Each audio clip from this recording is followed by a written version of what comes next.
Hi అందరూ ఎలా ఉన్నారు? నేనైతే చాలా బాగున్నాను. ఇక్కడ వచ్చేసి స్టవ్తో పని లేకుండా అప్పటికప్పుడు ఎంతో టేస్టీ ఎంతో రుచికరమైన టొమాటో గొజ్జును అయితే 5 మినిట్స్ ఎలా తయారు చేయాలో చూపిస్తాను చూడండి. కూరగాయలు ఇంట్లో ఏమీ లేనప్పుడు టమోటా పచ్చిమిర్చి ఉంటే చాలు ఇలాంటి గొజ్జు అయితే చేసుకోవచ్చు. టొమాటో గొజ్జుకు కావాల్సిన పదార్థాలు తయారు విధానం అయితే చూపిస్తాను చూడండి. ఇప్పుడు బాగా పండిన 4 టమాటాలు అయితే తీసుకున్నాను. ఒక 7 పచ్చిమిర్చి, కొద్దిగా కొత్తిమీర, వెల్లుల్లి అయితే తీసుకున్నాను. వీటిని అయితే చిన్న చిన్నగా కట్ చేసుకుందాము. ఇలా కట్ చేసుకున్నాను. కొత్తిమీర, పచ్చిమిర్చి, వెల్లుల్లి అయితే ఈ విధంగా కట్ చేసుకున్న తర్వాత ఇక టమోటా కూడా కట్ చేసుకుందాము. టమోటాను కూడా ఈ చిన్న చిన్న ముక్కలుగా అయితే కట్ చేసుకున్నాను కదా. కొద్దిగా సాల్ట్ అయితే వేసి లోటా సహాయంతో ఈ విధంగా గొజ్జునైతే అయితే మెదుపుకుంటున్నాము. మిక్సీలో కన్నా ఇలా నూరుకున్నది చాలా టేస్ట్ అయితే ఉంటుంది. ఈ విధంగా అంతా నూరుకున్న తర్వాత చూడండి, చూస్తుంటే నోరూరిపోతుంది.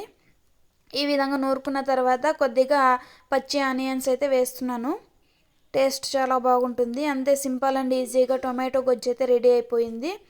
ఫీవర్ వచ్చినప్పుడు ఇలా చేసుకొని తింటే చాలా నోటికైతే రుచిగా ఉంటుంది. తప్పకుండా మీరు ట్రై చేయండి. మరికొన్ని వీడియోస్తో మీ ముందుకు వస్తాం. Bye friends.